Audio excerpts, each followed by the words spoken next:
Hello everyone. मेरा नाम पल्लवी पाराशर है और करेंटली मैं आईटीआई ट्रेनिंग ऑफिसर के पद पर कार्यरत हूँ। अभी हमारी नॉन टेक्निकल की सीरीज़ चल रही है जिसमें हमने लास्ट में कंप्यूटर का पोर्शन कवर किया था। उसके बाद हम जीएस के कुछ टॉपिक्स लिए थे एंड पैरेलली साइंस के टॉपिक्स चल रहे हैं। लास्ट क्लास में मैंने कुछ आर्टिकल्स आपको मेंशन किए थे जो मुझे बहुत इम्पॉर्टेंट लगे थे, जो मैंने पीवाईक्यूज़ में से सिलेक्ट किए थे। ये इसका पार्ट 2 का वीडियो है आर्टिकल्स का, ठीक है। तो आर्टिकल्स के बाद हम एक कॉन्स्टिट्यूशनल अमेंडमेंट्स के ऊपर वीडियो लेके आएंगे और उसके बाद इसी के पार्ट्स को कैसे याद करना है उस पर एक ट्रिक वीडियो रहेगा। तो चलिए आज का वीडियो शुरू करते हैं। आज का ये फर्स्ट हम आर्टिकल देख लेते हैं। Article 21, right to life and personal liberty. ये आपने आर्टिकल बहुत बार सुना होगा, right to life and personal liberty. जब इमरजेंसी लगती है तो आर्टिकल 20 और 21 कभी सस्पेंड नहीं किए जाते। तो right to life and personal liberty मतलब व्यक्ति के क्या अधिकार हैं अपने जीवन से और उसको क्या लिबर्टीज दी गई हैं, ये इस आर्टिकल 21 में मेंशन है। Right to life and personal liberty, जैसे कि राइट टू स्लीप भी एक अधिकार है, आपको सोने का अधिकार है, राइट। ये बस मेरा एक एग्जाम्पल है। तो ये सब इसमें right to life and personal liberty में मेंशन है। नेक्स्ट है आर्टिकल 25। इसमें क्या मेंशन है? पार्ट ऑफ रिलीजियस फ्रीडम, मतलब कि व्यक्ति जब कोई भी रिलीजियस मतलब किसी भी रिलीजन से आता है, किसी भी धर्म से आता है, तो उसको उसमें क्या अधिकार दिए गए हैं, क्या क्या वो चीज़ें वो फॉलो कर सकता है। तो मैंने एक एग्जाम्पल दिया है, वियरिंग किरपान बाय सिख्स को ये अधिकार, ये राइट दिया गया है कि वो अपना किरपान पहन सकते हैं। अच्छा, मुझे कमेंट सेक्शन में ये बता देना, सिख लोग है ना 5 चीज़ें धारण करते हैं जो उनके धर्म में मेंशन है। वो 5 चीज़ें क्या है? एक तो किरपान हो गया, एक कटार हो गया, बाकी 3 चीज़ें आप बता दीजिए। मैंने 2 चीज़ें बता दी हैं, ठीक है। तो आर्टिकल 25 में क्या मेंशन है? पार्ट ऑफ रिलीजियस फ्रीडम, मतलब व्यक्ति के धर्म से रिलेटेड अधिकार क्या क्या हैं, वो आर्टिकल 25 में मेंशन है। नेक्स्ट है article 32, right to constitutional remedies. 32 बहुत ही इंपॉर्टेंट आर्टिकल है, सबसे इम्पॉर्टेंट आर्टिकल है अपने कॉन्स्टिट्यूशन का। उसको B.R. अम्बेडकर ने heart and soul of the constitution कहा है। हार्ट एंड सोल माने किसी भी जैसे किसी व्यक्ति का हृदय, आत्मा, मतलब कितनी इंपॉर्टेंट चीज़ है, उसके बिना किसी का जीवन नहीं चल सकता। ऐसे ही इस आर्टिकल के बिना हमारा कॉन्स्टिट्यूशन नहीं चल सकता। Article 32, right to constitutional remedies. Next है article 38, concept of welfare state, मतलब हमारा जो स्टेट रहेगा, वेलफेयर स्टेट का आइडिया किस में मेंशन है? आर्टिकल 38 में।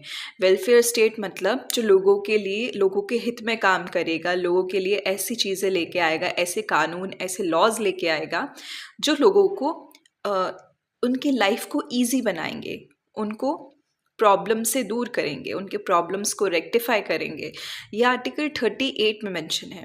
नेक्स्ट है article 39, equal pay for equal work. इसमें क्या मेंशन है?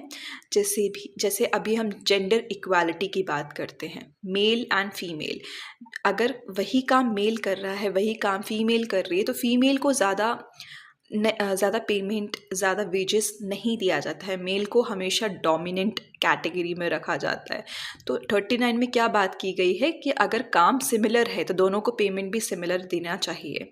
जैसे साउथ की अभी एक हेमा कमेटी का आपने अगर नाम सुना होगा, करंट अफेयर्स में बहुत फेमस था हेमा कमेटी, जिसमें साउथ का जनरली साउथ से ही इशू स्टार्ट हुआ था। जिसमें एक पॉइंट ये भी था कि जो वहाँ की फीमेल एक्ट्रेसेस हैं, उनको मूवीज़ में सेम रोल के लिए जो उनके मेल एक्ट्रेस हैं उनके ऑपोजिट, उनसे कम पेमेंट दी जाती थी। इनफैक्ट उनसे आधी ही पेमेंट दी जाती थी, विच इज़ नॉट राइट। इसलिए आर्टिकल 39 में क्या मेंशन है कि equal pay for equal work. आजकल फीमेल्स भी बहुत ज़्यादा काम कर रही हैं मेल के बिल्कुल रिस्पेक्ट में, ठीक है। तो उनको पेमेंट भी इक्वल ही मिलना चाहिए। नेक्स्ट है आर्टिकल 42, मैटरनिटी रिलीफ। जैसे कि अभी विमेंस को डिफरेंट ऑर्गेनाइजेशन में, जैसे अपना गवर्नमेंट ऑर्गेनाइजेशन हो गया, प्राइवेट ऑर्गेनाइजेशन में भी मैटरनिटी रिलीफ दिया जाता है। मैटरनिटी के साथ साथ अब तो पैटर्निटी रिलीफ भी मिल रहा है। पैटर्निटी मतलब जिसमें पिता को अपने बच्चे को के पालन पोषण के लिए समय दिया जाता है, इसमें माता को दिया जाता है। जैसे गवर्नमेंट ऑर्गेनाइजेशन में 6 महीने का रहता है, कहीं 8 महीने का, कहीं 12 महीने का, ठीक है, डिफर करता है। नेक्स्ट है आर्टिकल 43 में क्या मेंशन है? MNREGA scheme. MNREGA scheme directly mention नहीं है, वैसे है लिविंग वेज फॉर वर्कर्स। जो भी वर्कर्स कहीं पे इंडस्ट्रीज़ में काम कर रहे हैं या फिर अनऑर्गेनाइज सेक्टर में जहाँ पे इनका कोई मेंशन नहीं है, जैसे कि एक तो एम्प्लॉय होता है जो कंपनी में रजिस्टर्ड होता है, वर्कर्स जो दिहाड़ी मजदूर होते हैं वो कहीं कंपनी में रजिस्टर्ड नहीं होते हैं, तो उनके लिए क्या लॉज रहेंगे वो कहाँ मेंशन है? आर्टिकल 43 में। मतलब ये डीपीएसपी में मेंशन है कि स्टेट को इनका ध्यान रखना है। जैसे कि मनरेगा स्कीम, इसमें क्या रहता था, हर दिन का उनको पेमेंट दिया जाता था कि आज उन्होंने जो काम किया उनको आज का पेमेंट मिल गया। मनरेगा का एक बार आप मुझे फुल फॉर्म बता देना। मनरेगा स्कीम जो आई थी उसका फुल फॉर्म बता देना, ठीक है। MNREGA scheme very famous scheme, आपने शायद सुनी होगी। 100 दिन रोजगार मिलना और ये सब चीज़ें गांव में बहुत फेमस थी। नेक्स्ट है आर्टिकल 326 में क्या मेंशन है? Universal adult suffrage. Universal adult suffrage क्या होता है? जैसे कि अभी बहुत सारा इलेक्शन हुआ है, लोकसभा इलेक्शन, उसके बाद पंचायत इलेक्शंस, तो इसमें जो वोट देने का अधिकार है वो किस किस को है? अच्छा, मैंने ये यहाँ पे रेड से मेंशन भी किया, 64 CAA 21 to 18 एज। इसका मतलब क्या है? 61वां कॉन्स्टिट्यूशनल अमेंडमेंट एक्ट आया था, CAA कॉन्स्टिट्यूशनल अमेंडमेंट एक्ट, जिससे जो वोटिंग एज है उसको 21 से 18 वर्ष किया गया। पहले 21 थी कि 21 साल पूरे होने के बाद ही आप वोट कर सकते थे, लेकिन अभी क्या है, 18 साल पूर्ण होने के बाद आप वोट कर सकते हैं। तो ये किस में मेंशन है? 326 में ही इन्होंने 61 कॉन्स्टिट्यूशन अमेंडमेंट लागू करके इस एज को कम कर दिया है। अब जो 18 वर्ष जिसने पूर्ण कर लिए हैं वो भी वोट कर सकता है, एंड वोट करना हमारा अधिकार है क्योंकि हम गवर्नमेंट को चुन रहे हैं, ठीक है। अब्राहम लिंकन का एक बहुत फेमस कोट है, आपने सुना होगा शायद, government of the people, government by the people, government for the people. मतलब जो सरकार है वो लोगों के लिए, लोगों के द्वारा और लोगों के हित में, जो भी ऐसा है। हिंदी में बता रही हूँ। अब्राहम लिंकन का कोट है, बहुत फेमस कोट है। तो ये यही है कि अगर हम सरकार चुन रहे हैं तो हमको वोट करना बहुत ज़रूरी है, ठीक है। नेक्स्ट है आर्टिकल 340, जिसमें बैकवर्ड क्लास कमीशन की बात की गई है। बैकवर्ड क्लास कमीशन जिसको हम से अदर बैकवर्ड क्लासेस OBC में भी मेंशन करते हैं, इंदिरा साहनी केस के बाद, है ना। तो 340 आर्टिकल 340 बैकवर्ड क्लास कमीशन। इसके साथ ही आप मुझे SC और ST कमीशन किस आर्टिकल में मेंशन है वो भी आप मुझे बता दीजिएगा कमेंट सेक्शन में। नेक्स्ट है आर्टिकल 351 में क्या मेंशन है? Instruction to states for development of Hindi. मतलब हिंदी को हिंदी के डेवलपमेंट के लिए। अच्छा, ये बता दीजिए, अभी हिंदी दिवस गया है अभी रिसेंटली में ही, ठीक है। हिंदी दिवस का क्या इस वर्ष की थीम क्या है? इस साल की थीम बता दीजिएगा। और हिंदी के लिए अभी अमित शाह जी ने बोला है कि इसको इंटरनेशनल लैंग्वेज बनाना है, तो उसके बारे में उसके लिए काम चल रहा है, इसको हिंदी को इंटरनेशनल लैंग्वेज बनाने के लिए। तो इसमें मेंशन है कि स्टेट्स को कुछ इंस्ट्रक्शन दिए गए हैं, कुछ बातें कही गई हैं स्टेट्स को कि हिंदी के डेवलपमेंट के लिए वो क्या क्या कार्य कर रहे हैं, ठीक है। तो 351 में मेंशन है। नेक्स्ट है आर्टिकल 366 में क्या मेंशन है? Definition of SC and ST। SC क्या है? Scheduled caste and scheduled tribe. Scheduled caste और शेड्यूल्ड ट्राइब में कितने लोग आते हैं, कौन कौन लोग आते हैं, उसके डेफिनेशन 366 में मेंशन है।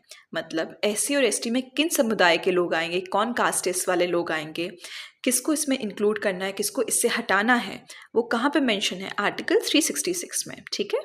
नेक्स्ट है article 83, right to extend tenure of Lok Sabha by 1 year during emergency. मतलब कि लोकसभा का जो भी टेन्योर है उसको 1 साल बढ़ाना है। कब? During emergency. वो कहाँ मेंशन है? आर्टिकल 83।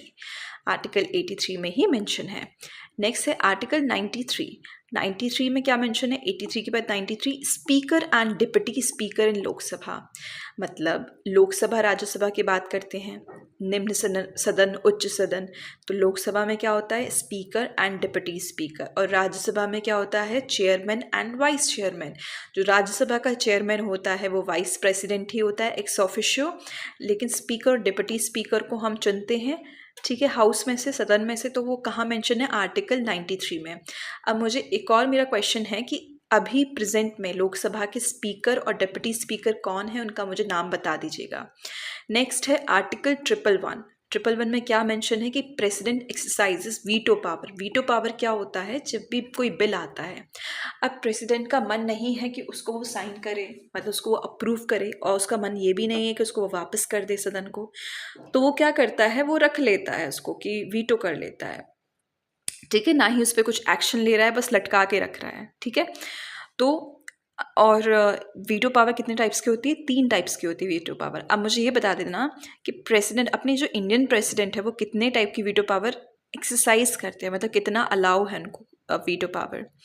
नेक्स्ट है article 300A। 300A right to property. Right to property पहले एक फंडामेंटल राइट हुआ करती थी, लेकिन अब ये लीगल राइट हो गया है, 300A में मेंशन है। ए माने समझ लो कि कुछ अमेंडमेंट होके ही कोई चीज़ आई है। तो right to property article 300A। Next है आर्टिकल 368 अमेंडमेंट। अमेंडमेंट मतलब जो भी हम अपनी कॉन्स्टिट्यूशन में अमेंडमेंट करते हैं, संविधान में कुछ भी बदलाव करते हैं, तो किस आर्टिकल के तहत करते हैं? आर्टिकल 368। बहुत ही इंपॉर्टेंट आर्टिकल है आर्टिकल 368। तो चलिए, मेरे साइड से जितने भी इम्पॉर्टेंट आर्टिकल्स थे, बहुत इंपॉर्टेंट आर्टिकल्स, और जो PYQ में आए गए थे, वो मैंने सारे मेंशन कर दिए। ये मैंने पिछली क्लास में लिया था और ये मैंने अभी आज की क्लास में ले रही हूँ। अब मैंने ये यहाँ पे एक ट्रिक मेंशन करी है। ये ट्रिक किसकी है? पार्ट्स को याद करने की, क्योंकि इसके भी क्वेश्चंस आते हैं। तो एक बार ये ट्रिक आप याद कर लो, फिर हम पार्ट्स को डिटेल में नेक्स्ट वीडियो में देखेंगे, ठीक है। ट्रिक ये है, you can fly directly from US to UP to meet child of Shyam and Ram. जो मैंने अंडरलाइन किए हैं वो वर्ड्स बहुत इंपॉर्टेंट है, क्योंकि उन्हीं वर्ड से अपना जो पार्ट है वो निकलेगा। वो मैं नेक्स्ट वीडियो में बताऊंगी। अभी तो आप ये याद कर लो कि you can fly directly from US to UP to meet child of Shyam and Ram. Then fruits taste sweet to eat, so only eat Maggi as tasty snack. जब तक ये आप ट्रिक याद करना, फिर मैं नेक्स्ट वीडियो लेके आऊँगी, उसमें मैं आपको डिटेल में समझाऊंगी, ठीक है।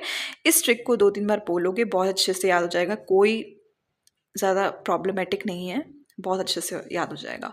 You can fly directly from US to UP to meet child of Shyam and Ram. Fruits taste sweet to eat, only eat Maggi as tasty snack.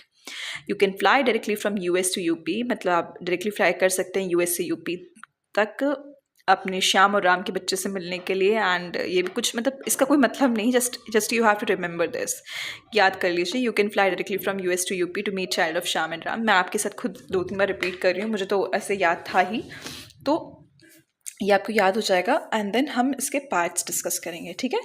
I hope आज का वीडियो आपको समझ में आया होगा। जो आर्टिकल्स हमने मेंशन किए हैं, वो इतने आर्टिकल्स तो बिल्कुल आपको रटे हुए होने ही चाहिए। इसके बाद हम PYQ सेक्शन में और मैराथन सेशंस में कुछ आर्टिकल्स डिस्कस कर लेंगे, अगर कुछ बचा हुआ होगा। उसके बाद हम कॉन्स्टिट्यूशनल अमेंडमेंट, ठीक है। Thank you so much everyone.